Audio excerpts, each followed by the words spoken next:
Hello, good evening and welcome to Hot Edition on 3FM 92.7. This bulletin is live from our studio here at Adisawe, Kandari in Accra, and also live around the world on 3news.com. Coming up this evening, the main opposition, New Patriotic Party in Parliament, talks tough against Iyoko and demands answers from the Attorney General as flag-bearer spokesperson Dennis Aboagye, also known as Miracles, scrambles to meet conditions of his bail. We'll give you an update as the Iyoko officials visit his home in Latte as they try to meet the bail conditions. Also in the bulletin, Dagbon Kingdom kingmakers ban the use of live ammunition in the funeral rites of the overlord of Dagbon as they initiate processes for his replacement. We'll bring you details from the ground. And later in the bulletin, the woes of GN savings and loans deepens as the Supreme Court stays the Court of Appeals order restoring its license, meaning the decision to give them the license to operate has been halted. We'll delve into that as well for you in a moment. We are live around the world on 3news.com and also coming to you live if you're streaming on Facebook and on YouTube. You can be a part of the show. Before that though, let's bring you the news summaries with Noura Mohammed. Hello, Martin. First in the news summaries, two teacher unions have called on President John Dramani Mahama to issue an immediate directive for the implementation of the long-awaited 20% deprived area allowance for teachers serving in rural and underserved communities. The National Association of Graduate Teachers, NAGRAT, and the Pre-Tertiary Teacher Union say they expect the allowance to take effect by September 2026, stressing that teachers have waited too long for a benefit that has been part of their conditions of service since 2009. Meanwhile, the Bank of Ghana BOG has revoked the dedicated electronic money issuer DEMI license of ZPay Ghana Limited with immediate effect, citing multiple regulatory breaches and persistent non-compliance with directives issued by the central bank. In a statement issued on Monday, July 14, 2026, the Bank of Ghana said the decision was taken under Section 13 of the Payment Systems and Services Act 2019 Act 987. Also in the summaries, Ghana Water Limited GWL has debunked claims circulating on social media that a burst water pipeline inside an overflowing sewage chamber is contaminating its potable water supply, describing the allegations as false, misleading, and without any factual or technical basis. In a statement issued on July 30, the company said it immediately dispatched a team of engineers and technical experts to inspect the location after the video surfaced online. Also, the Ministry of Food and Agriculture, MOFA, has received a corporate sponsorship valued at 1,068,455 Ghana cedis from 3 Trees Ghana Painting Limited to undertake the complete exterior painting and renovation of the ministry's national headquarters under the Brighton Ghana initiative. The sponsorship, which covers all project costs at no cost to the government, forms part of 3 Trees Ghana Painting Limited's corporate social responsibility, commitment to national development and institutional renewal. And finally, in the summaries, the Minister of Energy and Green Transition, Dr. John Jinapong, has received a delegation from the British High Commission, Accra, led by the British High Commissioner to Ghana, His Excellency Christian Rock, in Accra on Tuesday, July 14. Now, during the meeting, they discussed the reforms that have been undertaken since assuming office, including reforms in the electricity distribution sector, ongoing grid expansion works, and the progress they have made so far. That's it for the summaries. Over to you, Martin. Thank you very much, Noura. And we would have to now settle in for the details. And we are, for those of you who are following us online, you can also find out what's happening on TV. News 360 is early today because of the semi-final game between Spain and France. So we'll bring you details of that particular one. There will be live commentary here on 3FM as well. So you do want to make a date. We are starting from that story that started a few days ago and peaked yesterday. And as we speak, we are told that Dennis Miracles Aboagye is still in the Iyoko custody. And the 2028 campaign director, communications director for Dr. Baumia's campaign. Dennis Miracles Aboagye is likely to spend another night in the custody of the Economic and Organized Crime Office, EOCO, as his lawyers struggle to raise bail bonds for his release nearly 24 hours after he was granted a 50 million Ghana cedi bail with 3 sureties. Earlier today, EOCO officials took Dennis Aboagye to one of his residences at Latte to inspect the house, standard bail execution procedure to help officials know him more and identify places they can locate him when the need arises after he has been released. And our correspondent Christian Yali has been following this particular story. He will join us for an update as we speak. But on the phone lines now is private legal practitioner Martin Kpebu, who has joined us for a quick chat. Mr. Kpebu, thank you for your time. Is it standard practice that such bail conditions come and people are unable to meet it 6 to 12 hours after they've been granted that bail? What are your thoughts on this? Yes. So that's Martin name, right? Yes. Okay, yeah. So name, that's the problem, and it didn't start today. We've been talking about it, and in the courts are beginning to do something about it. And so we also need to, even though the courts have not perfected it, they've moved a step. I'll explain it later. So EOCO and the police and the other institutions need to also begin to learn from the court so that we can improve. Because you see, the main problem we are saddled with, what usually causes this inability to meet the conditions are that, you see, when they say to be, because of that word, to be justified. So when they say, like in this case, Miracles have been admitted to bail in the sum of 50 million fees with 3 sureties and 2 to be justified. That word, to be justified, is this noun form is justification. Means that you have to prove, you have to show property to in this case, EOCO, property to the tune of 50 million. Now, these are the problems. We fixated ourselves with only property, when it comes to landed property, only what has been registered at Lands Commission, which is wrong. Look, I can bet that 1 to 1,000, the unregistered properties number those that are registered at least 1 to 1,000 at least. So meaning that an overwhelming majority of properties in Ghana are not registered. So when you set bail and then you are looking for land title, or at least the property is being plotted at Lands Commission, it's a non-starter. It's a non-starter. We need to talk hard about it and change the system. We've used it to cause too much injustice. So now, the challenge is this. There are many people who have I know people, you see 10 houses, 15, 20, but even one is not registered. And these are people of some means in our society. So by this thing that they want justification, they usually want also, justification means proof. Now if you say proof doesn't mean it's only Lands Commission that can show who is owner of any property. No. You can also, especially when these individuals are notable in our society, you can go to the house. Once he brings the property, you go to the house, check. If it's his tenants who are in, you ask, who is your landlord? They will mention, have you ever chatted with landlord? Can you open your phone? Let's see, even if we don't need to read private, just to see that you have conversation with this individual, this number. Do some petty checks. Check the neighbor. Oh, who do you know as the owner of this property?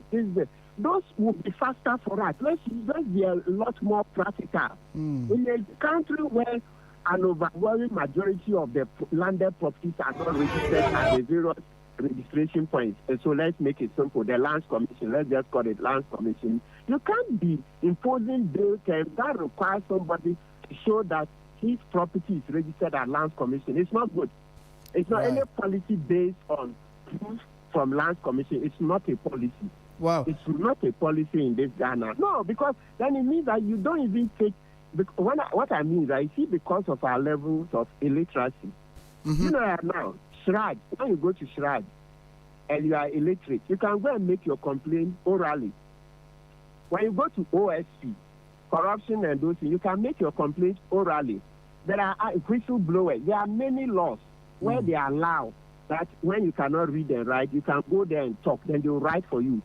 So that's the type of law. So the law recognizes that an overwhelming majority of our citizens cannot read and write. So in the same way, the law must recognize this one. It's not even written in law. So let's say the policy of courts and then security agencies, the ones that have powers of arrest, their policies must recognize that an overwhelming majority of landed properties are not registered. So use other means to be able to find the ownership. If the person brings the property, the landed document, like I said, you visit the place, and then also you can check with the person who sold to him. If it's a known, the chiefs, the known chiefs, the big ones. So they are saying where one way you can verify somebody is an owner of a property, apart from doing a search. So we must move away. If we had adopted that thing, I'm telling you that city night, miracles would have been out. Because that evening, you could have just sent 3-4 officers, depending on the number of properties that have been brought up. So the Iyoko officer goes there, and all this while they are videoing the property. You say which place, you show, they are videoing, then they will do the enquiries, all this on videotape. So we should be more practical. We should be more practical and stop this thing. Go and bring a property that is registered. Then number 2, not just registered. When you bring it, then I have to make photocopy and go and do a search. In the process of trying to do the search, we are breeding corruption. Because you know what, name? When you go to the Lands Commission, there's a long queue. So when somebody is in custody and needs to come out, you have to pay a premium. You have to pay over and above the official fees quickly. For expedited service. Person to be taken out. So you see, the more things change, the more they remain the same. Then we are solving one problem of getting somebody out of custody. Then we are entrenching corruption. Then number 3, these properties, they will say they want to do, go and bring an official valuation. That one too, we can use a lot of our common sense.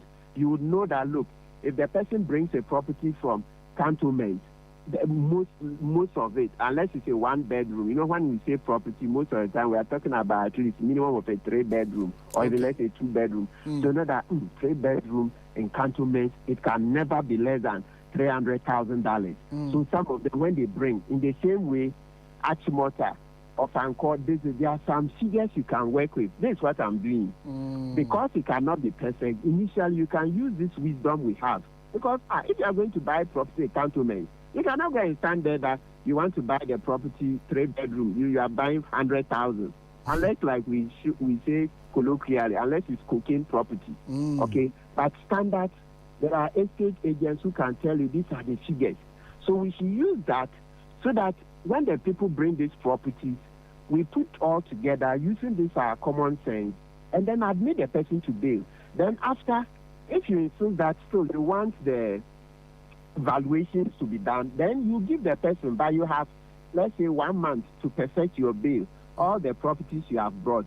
Now, within a period of 1 month, bring us the valuation report. But as for the search, like I'm saying, that one day we need to change the policy.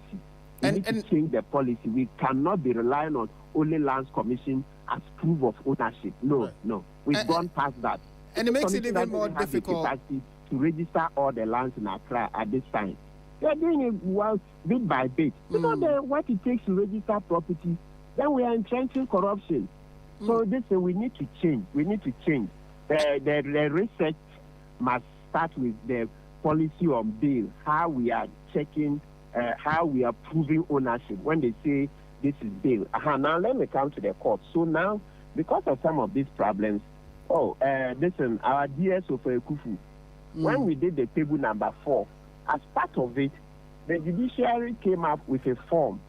But when they say justification, sometimes because of these problems I've mentioned, they can just let you fill in the form where you are saying that, yes, you have that amount of property, this. So it's a middle way between go and bring a search from Lands Commission where you have to go and be bribing people left, right, center to get the search. Then they say, hey, where's your valuation report? Then you have to go and be, can you imagine? Actually, some of them, sometimes they don't have money. And yet the person needs to bring a valuation report from a certified valuer. Even the valuation report, like I said, sometimes it's not a problem like the pressure. The pressure you are putting on the valuer. So if you want him to stop everything and do evaluation for you, naturally you pay a lot more than if you were to give the valuer 2 weeks. Right. So this is a good time. It's sad miracles who are also falling into it, but it's giving us an opportunity to talk more in terms of this bill, restructuring the way we implement. And where would the change start from, Council? Should it start from the prosecuting authorities, or it's the courts that can say that henceforth, if or maybe the Supreme Court at some point might have to step in, that henceforth, if we want to give someone bail and the conditions under which that bail can be granted, we need to do away with justifiable property. Is there a way the system can review itself and say that henceforth these are the things we should consider if we are granting bail? Yes. So that's why I said the Supreme Court has taken a step from table number 4. Right. So if you open for the lawyers, maybe lawyers who are listening, if you look for the 2017-2020 Supreme Court of Ghana law report, it's there. Practice direction is inside there where they put it. So Iyoko, police, BNI, they can also learn from it, so that we should do something. Yeah, we should modify the system a bit. A system, I'm telling you that any system that's insisting on go and bring a search report from Lands Commission. When you bring your document, also bring a search that they will even go and conduct the search. Sorry, even when you bring your search, they will not take it to, because people can do forgery. I don't have a problem with that. But when you bring the document, they will now make photocopy of the site plan and take it to Lands Commission, because they need an independent business. So when that letter goes, then that's when the accused person and his lawyers have to go and follow and be bribing the system. Bribing, if not, if you leave Lands Commission 1 month, they will not reply, and then the person will be inside. You see this? And finally, Council, so how the question I want to ask is, does this then not flout the 48-hour order, or the 48-hour capacity that these law enforcement agencies have, which is that then because someone like Dennis is unable to meet the conditions, or the property he's brought and the valuation is likely to eat into another day, the law is being flouted by virtue of that decision? I don't know if you get my question, or you want me to ask it. Your question is very clear. It's very clear. I'm tempted to say yes, but let me go over. It appears to me, you see, the spirit is hovering around there. So let's restate the law and see.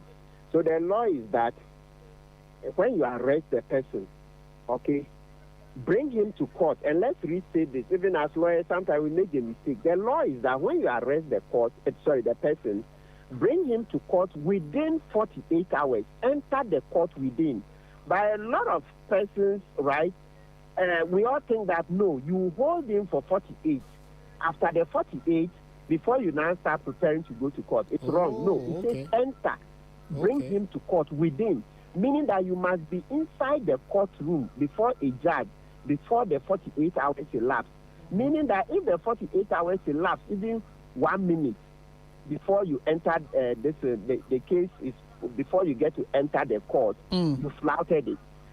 So now, when Idoko, let's say in this case, has granted bail, but the conditions are such that the person cannot meet them, the law is also saying then that, look, if you don't release him, so this is where we all need to now pay attention. The word release, they didn't say grant bail. The law is saying that if you arrest somebody and you don't release him, then within 48 hours, bring him to court. So it should be very clear to the law enforcement agency from day one. They would know what bail conditions they want to set. Some of this is, let's stop playing ostrich. Okay. They would know that this person, when we bring him, this is the bail we want to set. If they don't know what we want to say, that law enforcement should start doing that kind of thing. Plan in advance, because we need to plan. It's because we are not planning. That's why the floods are killing us, etc. If they too will say they know they cannot plan ahead, then no wonder people will stay in custody beyond 48 hours. So we can do that. So it appears to me that you can tell with certainty that this person, when we grab him, we are putting bail at this point. Right. So my point is that the moment you get him, then you put these conditions. If you cannot meet, then quickly start preparing to court, because the rule made is that it says if he is not released, then bring him to court within 48 hours. Right. So if you give the bail when it's 48 hours or just an hour to 48 hours, you flouted the law. Because at that point, you are not guaranteed that when he's not able to meet it, you can run to court within 48 hours. Right. So I think it's becoming clear that we have to stop that thing. We have to stop it. Yoko and the rest can't be setting bail just when it's maybe 3 hours or 4 hours to 48 hours. No. Okay. Because when you give the bail 3-4 hours, even let's say 10 hours to 48 hours, and the person is not able to meet it, you will not then be able to quickly enter the court before the 48 hours. You will not be able to. Certainly. Listen, it's not rocket science. Yeah. We just need to plan. You see, law enforcement, if you leave them, you see, we have different mindsets. So you and I, you sitting on radio as a journalist, yes, you are right-centered. Journalists are usually human rights by nature, human rights activists too. Yes, except that it shows in different levels of aggression. But once you love journalism from its nature, you are right-centered. Lawyers, a lot of us are also right-centered. So we would agree. Somebody who goes and wants to be a policeman, etc., often know. He too, a lot of them, they are biased to keep people in custody. So if you are trusting that they will do this planning, sorry, it will not happen. So we need to set up a committee to help how we plan this thing. That's what the Supreme Court said in the table number 4 case, that the moment it's clear to you that you don't want to grant bail, start preparing to send a person to court. So meaning that as soon as you grab miracles, but now you would have known that this guy, when we come, we have too many things to do with him. We cannot finish within 48 hours. So from the moment you grab him, you start processing your papers for court, so that you go and justify to the court that, oh, we want to do X, Y, Z with him. We cannot finish. Right. Then his lawyers will also argue and try to punch holes. Then the judge listening to the two will decide. Listen, it's not rocket science. Okay. It's not. Some people want to make it look so complex. It's not. It's planning. Okay. Because you would know before you bring the suspect, you are investigating your case. You know the kind of things you want to ask him and the load, where it will go here, will go there, blah, blah, blah. You see miracles, so you see alleging, and which is looking very bad, that when he was taken to custody the Saturday night, nobody interrogated him the whole of Sunday, no interrogation. It was Monday afternoon when Atasia went, that's when interrogation is going to start. That is not law. Okay. That is not law. That is what we call brute force. Listen, if you don't talk strongly about it, this society will retrogress. It is not law. That is what we call brute force. Okay. And you plan. If you don't have interrogators ready to interrogate, why are you taking the man? The man has come from abroad. Okay? He has come from overseas. It's not like he's running out of the airport that you say, hey, no, we're scared. He's come back into Ghana. So then why don't you even give him something like house arrest? Yes, right. And you see, that's another area, the house arrest side that we should be looking at. Okay. That, we would go. You would be at home. We have a policeman, of course, because he is a party person, maybe there will be fears like, hey, what if in his room he calls the party people? But I doubt. You mean they will call party people to come and beat up the police? Oh, no. We don't do that. Counsel. Police go and take care of party elections. So somebody say, hey, security, if we go and keep only 3 people at his gate and he will hire Matthew men to some of the things we even say, they are not looking good. Okay, if you think that's too dangerous, in between, you can do something better than Yoko self. Okay. We can do something better. I think we are not thinking enough. We are not thinking. It's the same mindset that has resulted in floods killing us all these decades. We are not thinking enough. Okay. And sometimes we forget. I mean, clearly, the point you've made has dominated the conversations, and the new perspectives you bring to it would help us as we try to shape our legal system some more. We would want to leave it here for now, and thank you always for speaking to us, Counsel. You're welcome. And that is Martin Pebu, private legal practitioner, and throws in a totally interesting angle to this conversation having to do with bail conditions and bail bonds that many of you have also been sharing thoughts on. He's suggesting that the conditions need to be looked at, especially within the 48-hour time frame that has been suggested. So we will definitely keep an eye on this to see. And like we are indicating, or the kind of information we are picking up indicates that Dennis Abuaje would definitely need a miracle if he is to leave the premises of Iyoko today. Let's speak to our correspondent now, Christian Yali, who's been on this beat since yesterday, joins us on the phone lines. Christian, thank you once again. So what's happening at the premises of Iyoko as we speak? Is Dennis Abuaje still within the precincts of Iyoko? Martin, so just a while ago, about 2 minutes earlier, officials of Iyoko, together with Dennis Miracles Abuaje, returned from an official visit to Latte to the residences to inspect and to more or less exactly one of the standard bail execution procedures that before the police of Iyoko will release.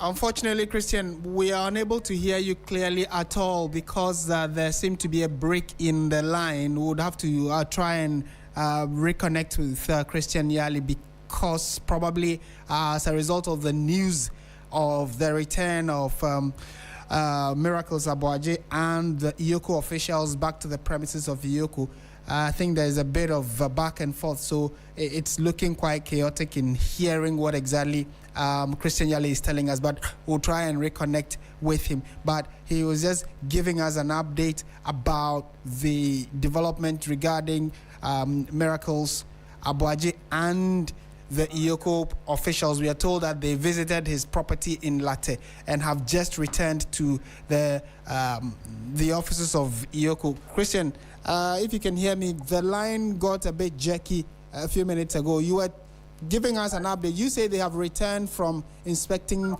Miracle's property in Latte. Is that the case? That is the case, Martin, if you hear me too.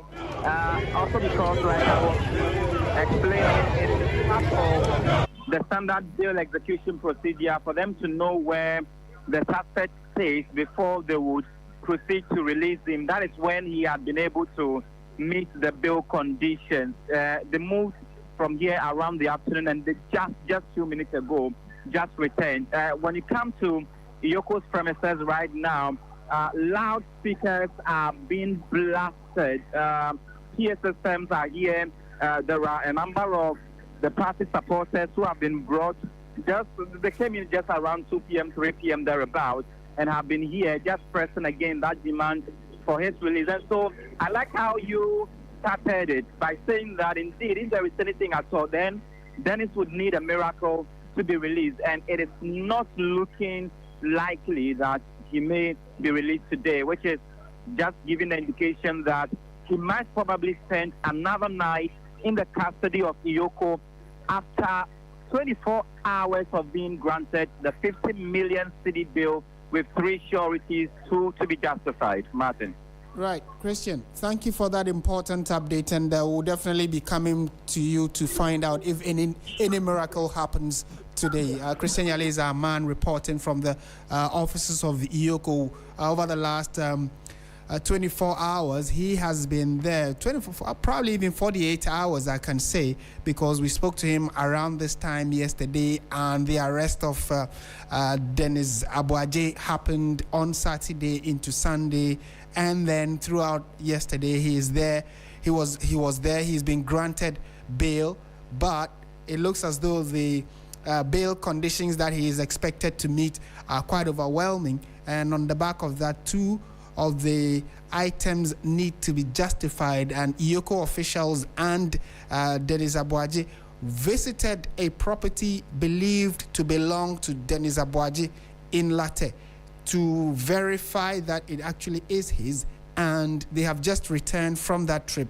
So between now and we don't know when, if the officials say that they are satisfied with what they have seen and the documents that have been brought to Iyoko as a way of confirming that Dennis Abuaji meets all the conditions, then he will be released. So it is 30 minutes after 5 p.m.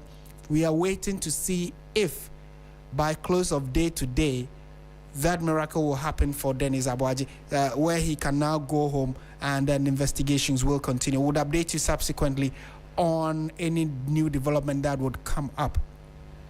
And staying on the subject matter, though, it was a heated conversation on the floor of Parliament where the minority leader, Alexander Penyomaki, has demanded that the Attorney General and Minister for Justice, Dr. Dominic Ayine, appear before Parliament to explain the arrest and detention of Dennis Abuaji by Iyoko. And there's been a back and forth. First, let's listen to the minority leader, Penyomaki, and then we'll pick the thoughts of the Majority Chief Whip, Roxanne Nelson Dapamekos. First, this is the minority leader, Alexander Penyomaki.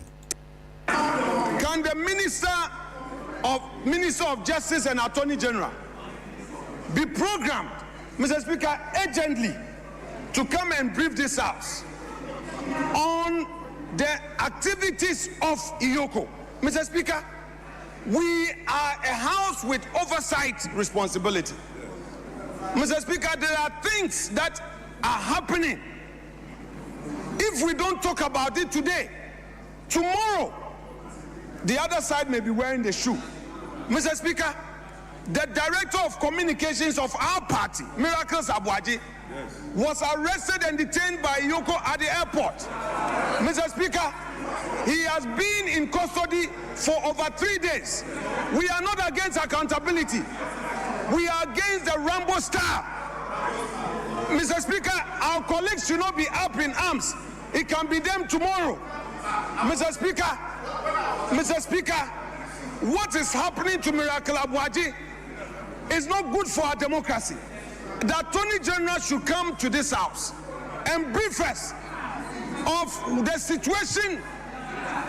There, Iyoko will arrest people if the person was in the country, has traveled, he's coming, then in a Rambo style, he's arrested. Mr. Speaker, at the airport, detained for over 3 days.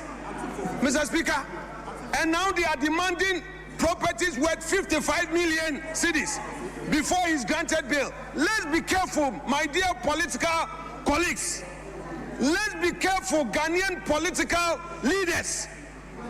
It can be somebody today. There is an election ahead. You can never tell. Don't let us encourage some of these excesses.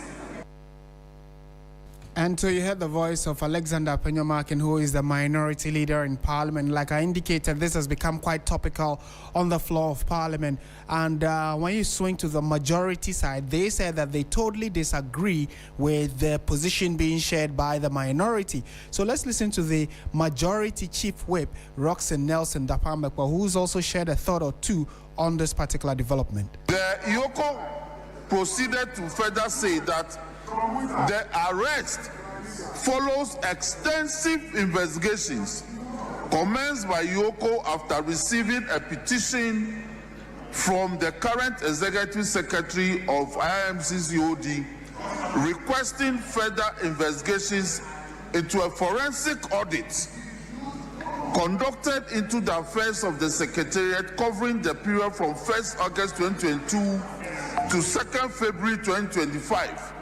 Mr. Speaker, the charges that Miracles Abuaji and Gerard Appiah faces include conspiracy to steal and stealing, using public office for profit, causing financial loss to the state, dissipation of public funds, defrauding by false pretenses, and money laundering.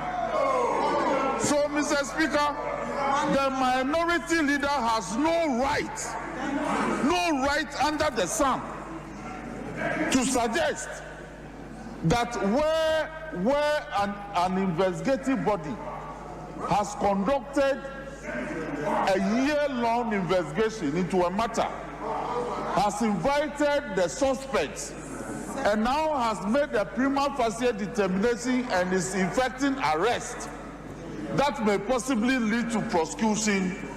The minority leader is on this floor saying that we should invite the Attorney General to come and respond to what? That we must not demand accountability from public office holders. Is it not the same man who stands on this floor and cautioning us that we as politicians we should be careful, and that it is the public servants who do all the things that we get blamed? And today, when the public servant is getting blamed, you are saying that he shouldn't be blamed. So by all means, we can do politics. Roxanne Nelson Dapamako is Majority Chief Whip, totally countering the argument put forward by the minority, asking that the issues of state security agencies or institutions that are investigating some of these matters need the full freedom to operate within the remit of the law. So tampering and interfering should not be countenanced. So that's the argument put forward by the majority on this issue of Roxanne Nelson, Dennis Miracles Abuaji, his current arrest and detention at Yoko. The latest regarding that is they are trying to review the documents he has presented as in an attempt to meet the bail conditions which have been slapped on him. 50 million Ghana cedis with 3 sureties. Out of that 3, 2 of them need to be justified, and one of the properties that have been justified we are told belongs to Dennis himself, so it is in Latte. They've just returned. Yoko officials and Dennis have just returned from Latte, where they went to check the property, the documentation, and to be double sure that it is one that is in his name, or at least can be used as guarantee to secure him bail. We'll update you subsequently when new developments do come up. This is 3FM 92.7. Stay with us. When we return, we'll be taking a quick trip to the northern region and update you on a new order coming in where, following the death of the overlord of Dagbong, we are told that no live ammunition should be used during the funeral rites, which is expected to start in a few days' time. We will let you know what exactly the orders are and what the preparations are regarding his burial. This is 3FM 92.7. You're listening to Hot Edition.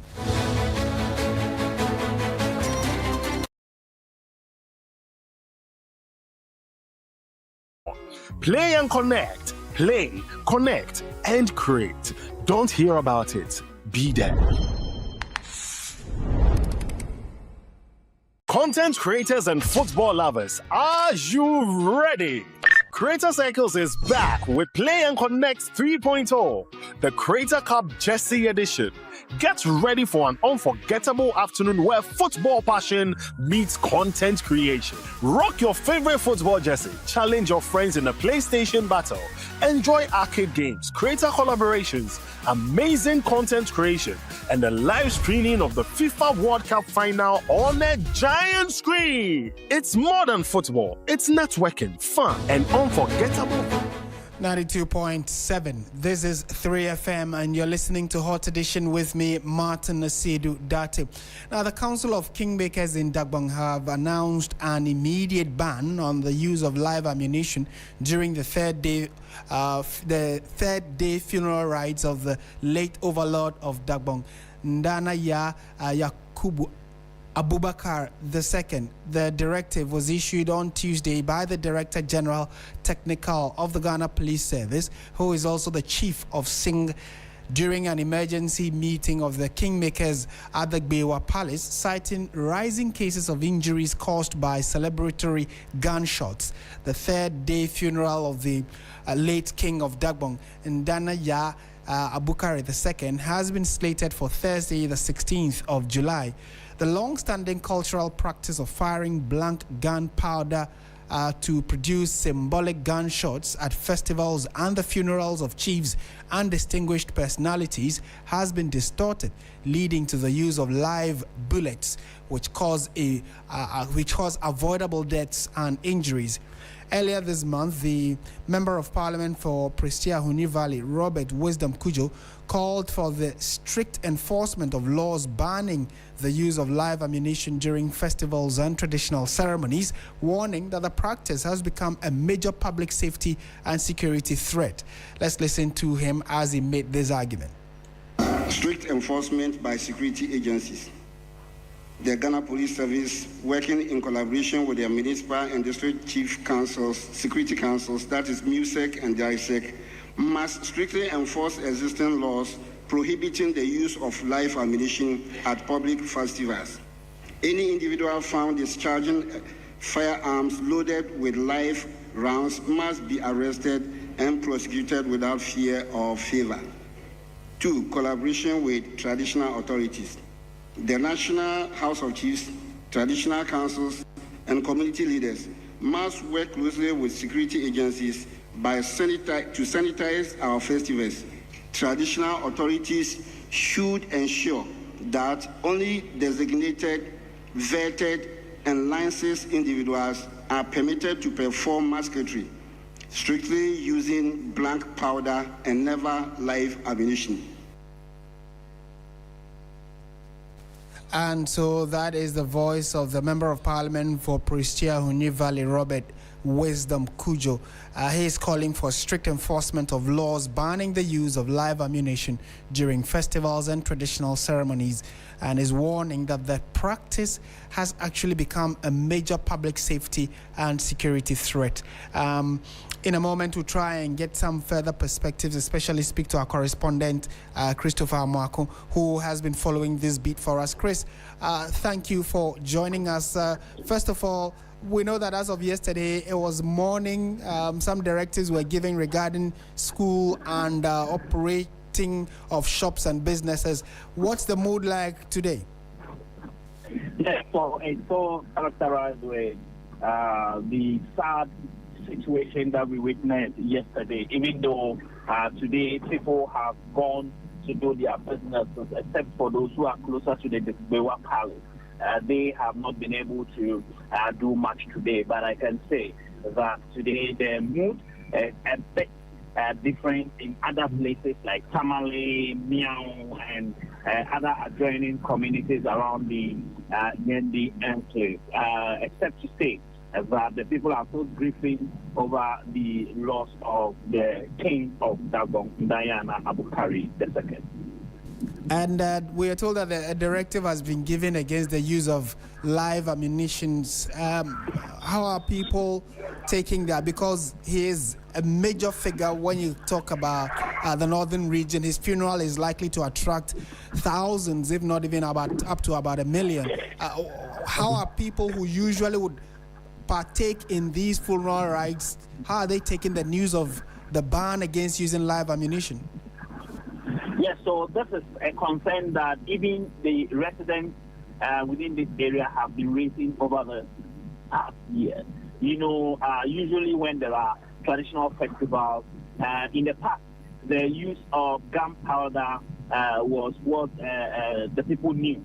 But in recent past, we've seen that there is some introduction of some sophisticated weapons. And so that has been a major concern for even the residents and traditional authorities alike.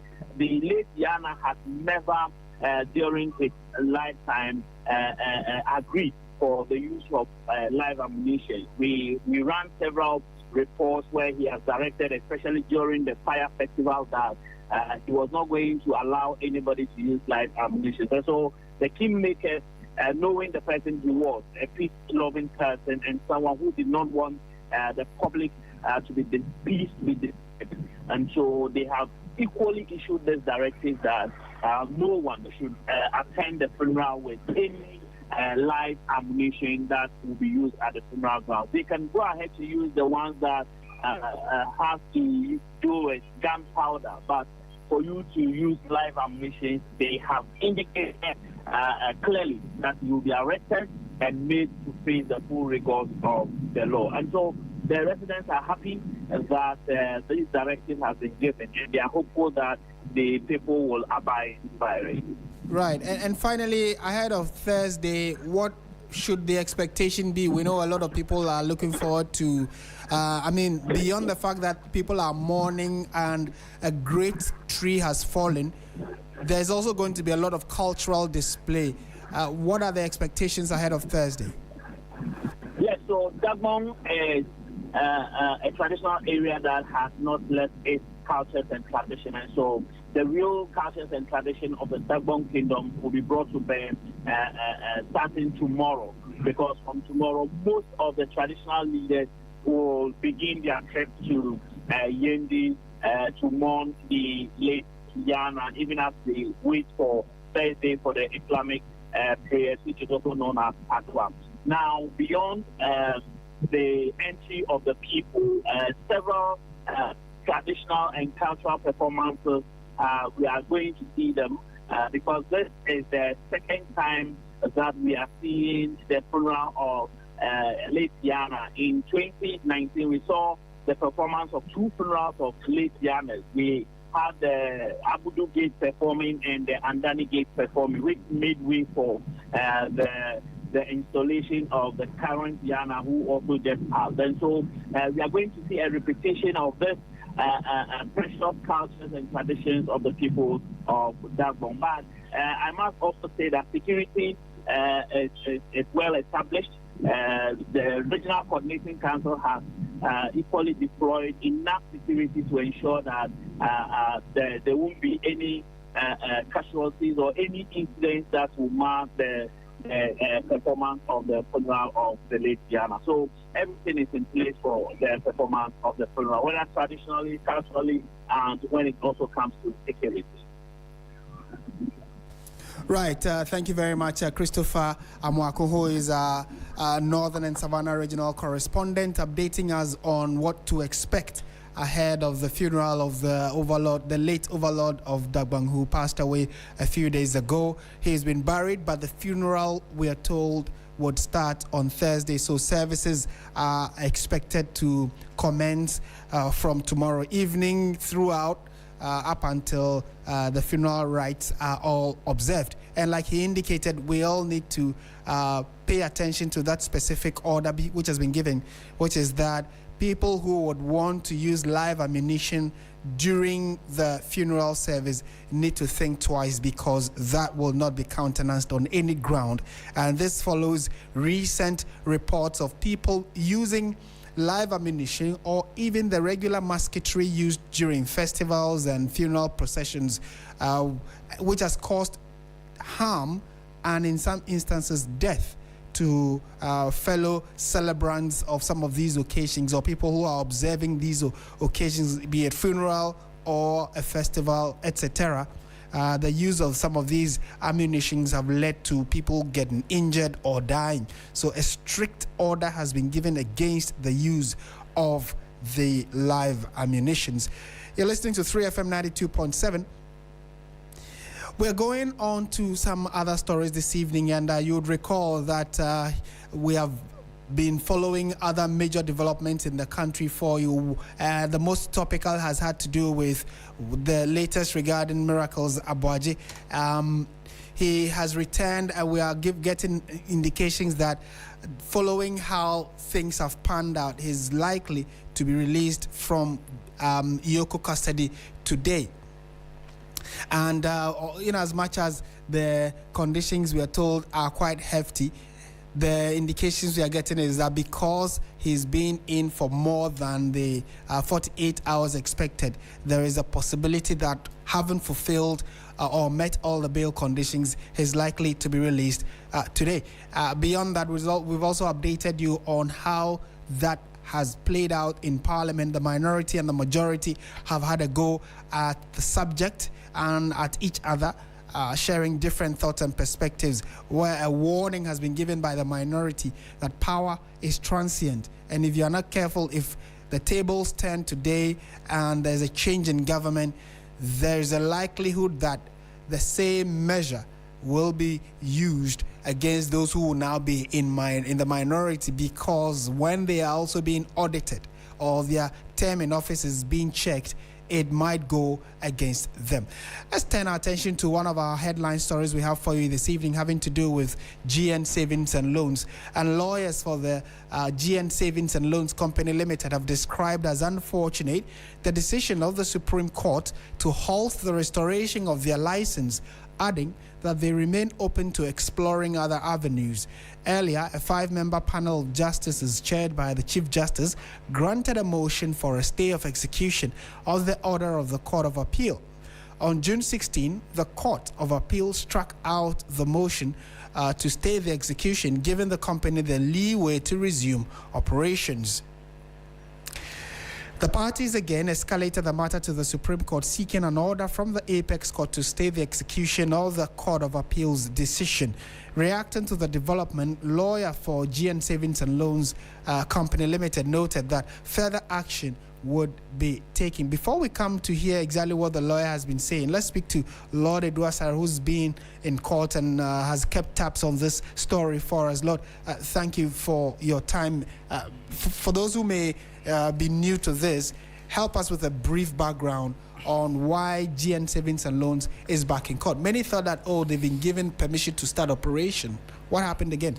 Indeed, Martin, this has been spanning from 2019 when the first rebranded, or the license was taken from being a bank to savings and loans. Now, they sought to, after their license was revoked, they challenged this revocation at the High Courts. The High Court upheld the decision of the Central Bank of Ghana that indeed they hadn't met certain criteria as far as the recapitalization was concerned, and that was the reason why it upheld the decision of the Bank of Ghana to revoke their license. Now, fast forward to this year, the case has still been in court. They went to the Court of Appeal to again challenge the High Court's decision. They're seeking they're praying the High Courts to, as it were, quash that. They're praying the Court of Appeal, I should say, to quash their High Court's decision, which revoked their license. Now, the Court of Appeal granted that their prayer quashed the High Court's decision, which led to their license being restored. That we saw the resulting press conference by Dr. Indum, and then essentially a lot of grants have been made for them to resume the operations. Now, in June, the receiver and then the Bank of Ghana went to the Court of Appeal to stay the execution or stay the decision given by the Court of Appeal as far as the restoration of license is concerned. Now, the Court of Appeal struck out this decision, dismissed it, and so they still had the leeway, or they could continue with the operationalization. And then they filed a repeat application to stay the execution order by the Court of Appeal, but this time around at the Supreme Court. And so this was what was heard today at the Apex Court, where their lawyers made the arguments, among other things, that indeed the Court of Appeal's decision shouldn't have held because GN Bank license also have been revoked, looking at the fact that they hadn't met the various requirements. Now, after listening to all the arguments, the 5-member panel of justices chaired by the Chief Justice Paul Bafoboni indicated that indeed certain matters need to be determined, and so they are going to stay the execution or stay that order by the Court of Appeal, which enabled essentially GN Savings and Loans to resume their operations. What this means is that in the meantime, they have to be on hold until the Court of the appeal, which has been filed by the Bank of Ghana, is determined. And so that was what the lawyer essentially was saying, that, I mean, they take, although they are not pleased with it, they take it in good faith and they do explore other options available. Indeed. Right. And coincidentally, he's joined us online. Counsel, a very good evening to you. Thank you for joining us on 3FM. Hi, good evening, and good evening to your chair's listeners.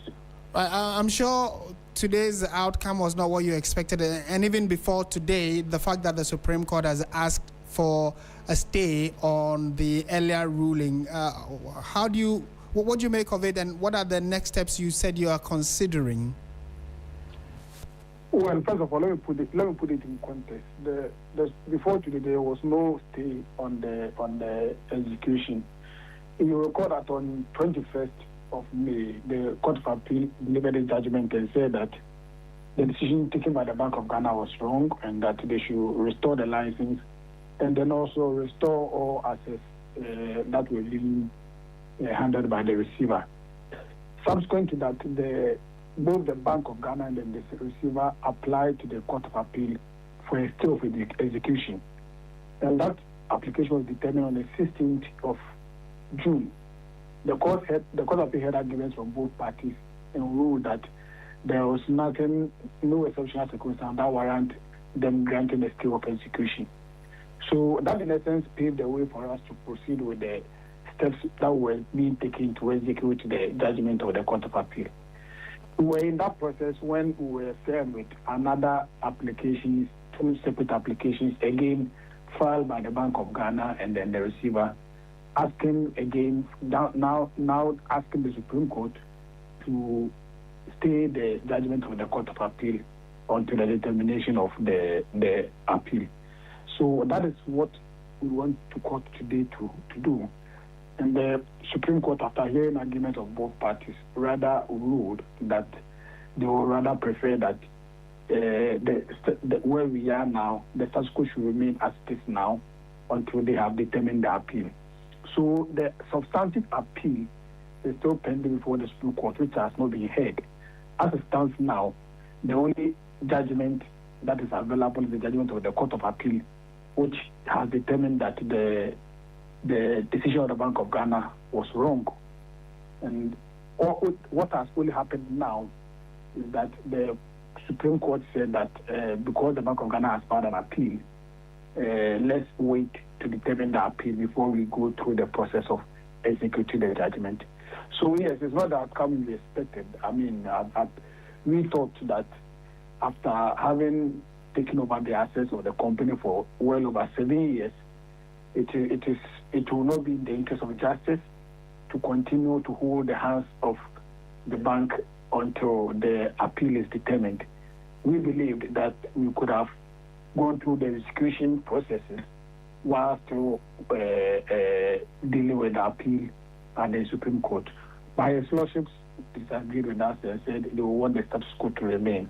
And so what that means is that as it stands now, we cannot proceed with the execution of the judgment.